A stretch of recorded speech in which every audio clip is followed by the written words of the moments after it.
think it was really a coming together of a few things. I've always been a collector, so I've always had a passion to collect things. It was also the start of my journey of getting into art collecting. The second thing is when I left my last job, I thought, if not now, then when? So I decided to take my side-time hustle into a full-time business and give myself 6 months to give it a try. And 6 months became a year, and then I never looked back. So I would say it's really coming together of chance and circumstances as well.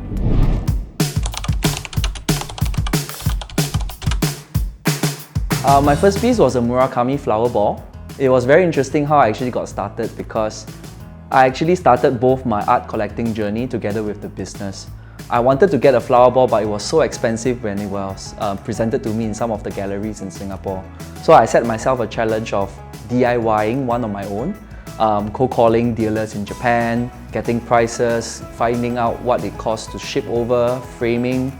And that's where it became more than just a passion, and I thought, hey, there's an opportunity here to do something where I could not only do it for myself but share it with a lot of people in Singapore as well.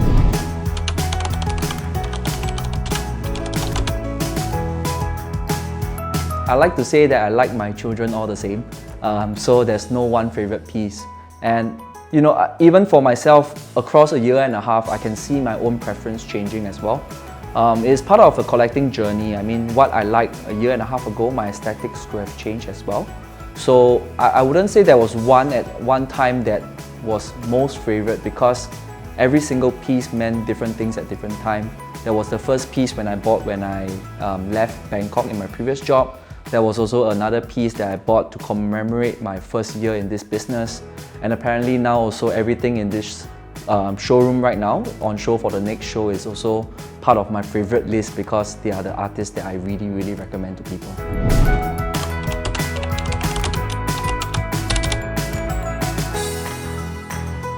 I think for Murakami, the main thing is it was a very clear choice for most first-time collectors, because it was a graphics that was very heartening, and as well as it was something that people recognized, so they were more comfortable to get Murakami.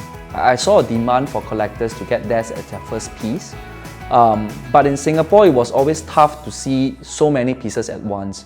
You walk into some galleries, you probably see 2 pieces on show, and then you see another 10 in catalogue.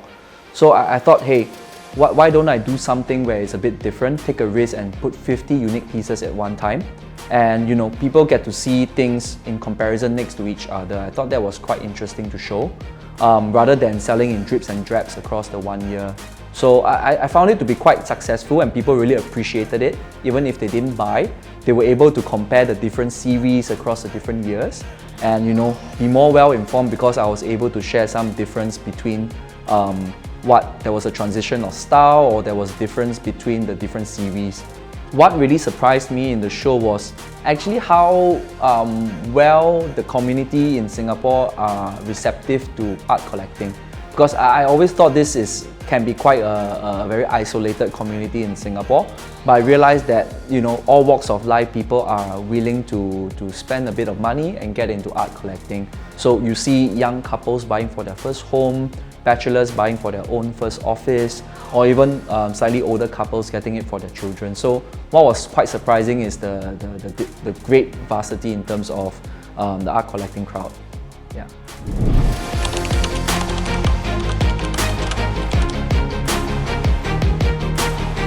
I always tell collectors to buy what you like, because you can't really see it as a safe bet or an investment, because it's something that you hang on your wall and you have to face it or interact with it on a daily basis. So it really doesn't matter if it's a Murakami or if it's a certain artist. I would say recommend for first piece, always go for something that is practical in terms of your price, in terms of the size that you can handle within your room or your house. And then of course you must really like the aesthetics of it. If not, it's not really enjoyable as art.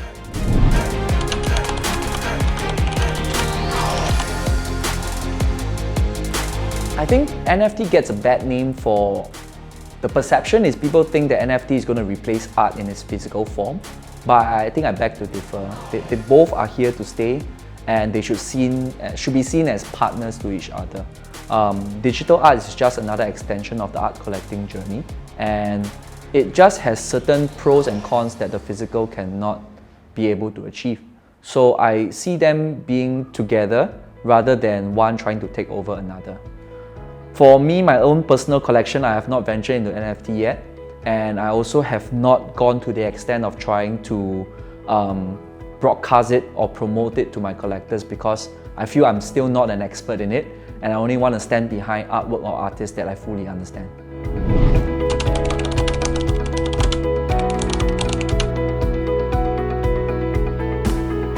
I think art has always been an investment. It's just what kind of art is now more in vogue in the conversation. I think not forgetting, in some of the larger auction houses, art as an investment or being traded has always been ongoing. I think what probably sets art apart is like watches, fine wine, liquor has always been seen as investment, but more people are now open to the idea of art being investment as well. And once I feel if there is a demand, there will always be supply. That's why we have now seen more art dealers popping up and then being able to facilitate in the buying and selling of more contemporary arts. So that's why I definitely think that art is seen as an investment, but to me as a collector, it shouldn't be seen as the primary consideration.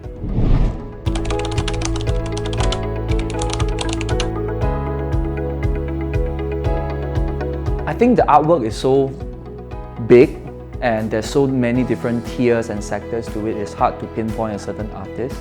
But I think contemporary art is an art form that is really taking center stage right now.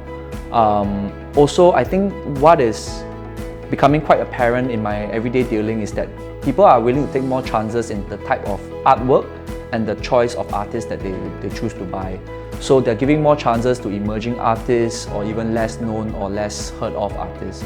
I think what people like now is they truly find something that resonates with them in terms of the graphics, or it's something that is truly practical in terms of size and budget that they can place in their home and enjoy for a long time.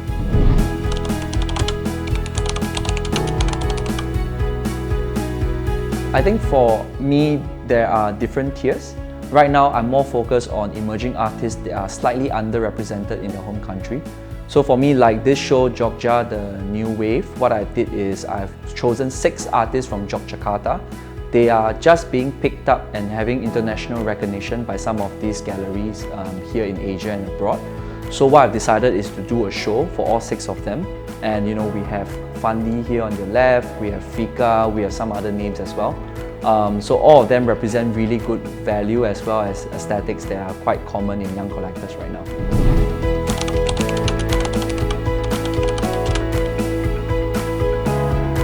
I think for all about art, what I'm trying to always do is to bring a different retail experience for art buyers. I think for art, a long time in Singapore, it has always been very more clean-cut gallery environment where people don't always feel the most comfortable. So I've always tried to come across as a bit more approachable and be able to facilitate in any aspect of the art collecting that somebody might need.